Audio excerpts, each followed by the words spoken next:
Alright, guys, so a couple of days ago we talked about how some of the biggest names in comedy were heading over to Saudi Arabia to perform at the Riyadh Comedy Festival.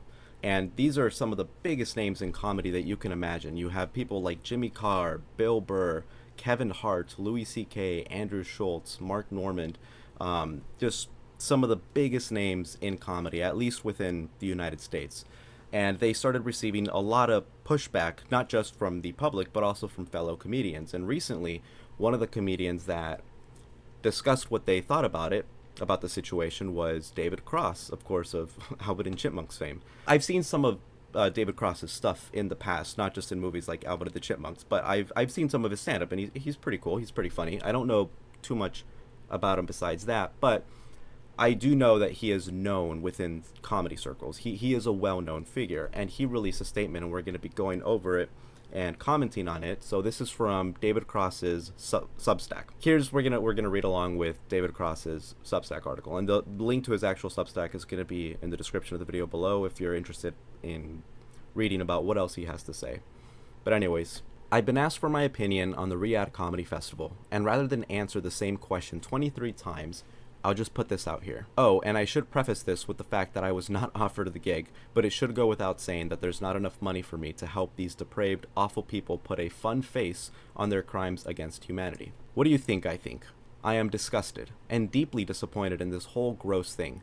That people I admire, with unarguable talent, would condone this totalitarian fiefdom for, what, a fourth house? A boat? More sneakers? We can never again take seriously anything these comedians complain about, unless it's complaining that we don't support enough torture and mass executions of journalists and LGBTQ peace activists here in the States, or that we don't terrorize enough Americans by flying planes into our buildings. I mean, that's it. You have a funny bit about how you don't like Yankee candles or airport lounges? Okay, great.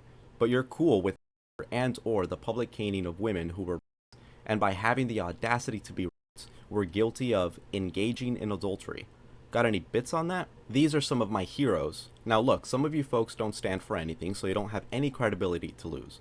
But my god, Dave and Louie and Bill and Jim?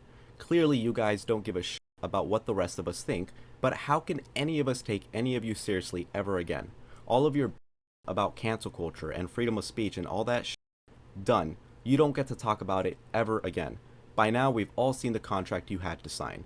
You're performing for literally the most oppressive regime on earth. They have slaves, for fuck's sake. I don't understand how being rich can make someone such a whore. Poor people desperate to improve their or their families' lives, sure. Still not acceptable, but I can understand the desperation to put food on the table. But this? I mean, it's not like this is some commercial for a wireless service or a betting app. This is truly the definition of blood money. You might as well do commercials for Lockheed Martin or Zyklon B. Holy shit. I remember the backlash I got for appearing in Alvin and the Chipmunks. You would have thought that I had taken money from a bunch of people responsible for funding Al-Qaeda. Unless you open your sets with, this is dedicated to all of the widows and widowers and kids orphaned by this bloodthirsty oppressive regime, especially from the zany shenanigans on 9/11. Never forget.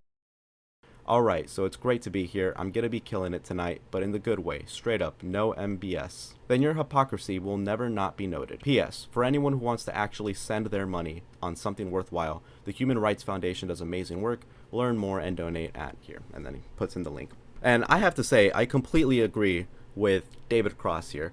One of the most aggravating things, or one of the most aggravating arguments that I've heard, is that the United States has also engaged in some horrific war crimes, especially recently. And while I could possibly agree with that assessment, the issue is that that's not the conversation that we're having. At least that's a faulty premise. We're not talking about just going over to Saudi Arabia and performing for the people that live within the country. It's very important. Regardless of what country we're talking about, it's very important that you separate the government of that country with its people, from its people. And I agree.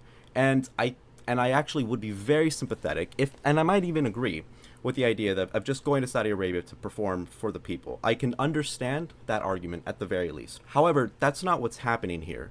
They are getting paid by the Saudi government. They are performing for the Saudi government, and they are assisting politically the Saudi government in their goal of, the term that's generally used with what Saudi Arabia does is called sports washing, where because what Saudi Arabia is interested in right now is increasing their revenue streams because they're reliant on oil at the moment, but they want to make sure that for the future, they kind of included this in their Project 2030 vision. For the future, they want to make sure that they have other avenues of wealth, and so they've been going into the entertainment sector. They've been financing teams in soccer. They've been financing boxers as well as organizing matches in boxing. Saudi is looking to do two things here. They're looking to have a better image globally. So one of the things that they do to ensure this is that they'll purchase sports teams or finance sports teams, finance players, so that way that they can use their money and they invest in this club, let's say Newcastle United. That's the example I gave in the previous video. They'll fund a team like Newcastle United, and because they have a huge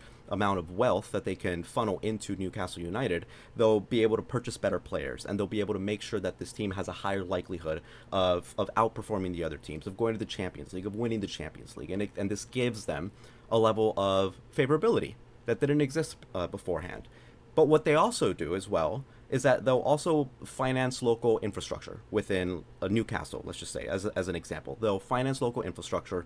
This will give them a leverage over local politicians, and so it inserts them into other countries' politics. And as David Cross says, a lot of these comedians are part of the anti-woke, anti-cancel culture type of crowd, where they're comedians who complain about this group of people who would constantly complain about comedians making insensitive jokes. You shouldn't make jokes about this, about this, about this group of people.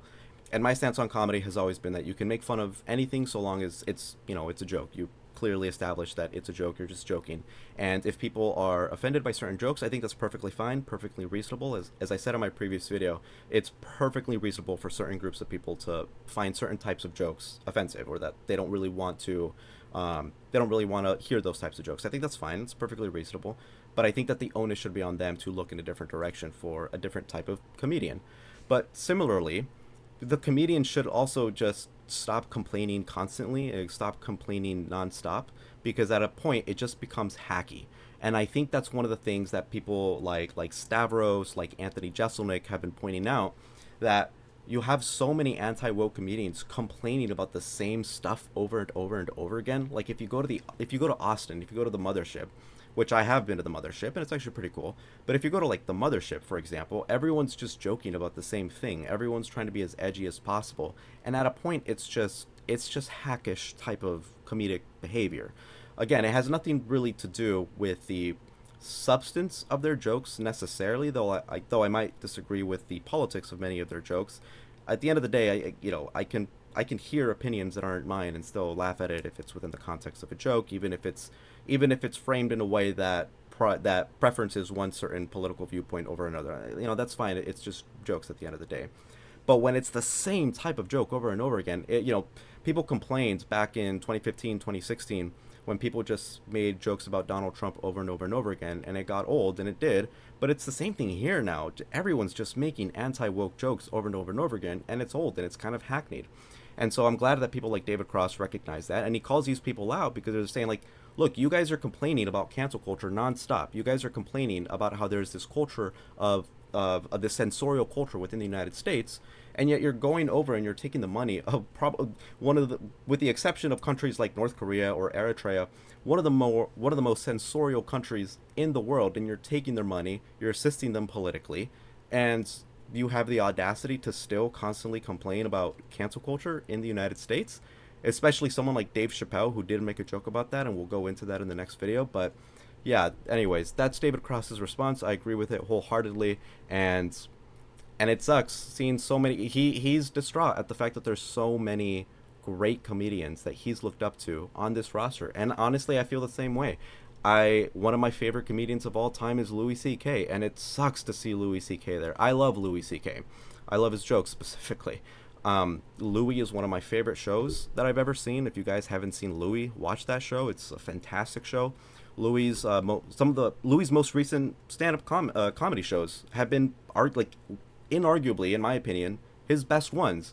And it sucks to see him go over and take Saudi's money. Same thing goes for Bill Burr. I love Bill Burr. I've seen him live. I've seen Louis C.K. live as well. And it sucks that Bill Burr is taking the Saudi money, especially since, again, Bill Burr is one of those comedians alongside David Cross who look at the current scene of comedy, see how it's turned it has taken a very hypocritical right wing turn, and he's called it out, and I think rightfully so. And it sucks that someone who I would argue has accurately analyzed and identified the moral blemishes of the current comedy scene, he seems to have completely ignored the moral blemishes that are now going to be on him after taking Saudi's money. So it sucks to see, but it is what it is.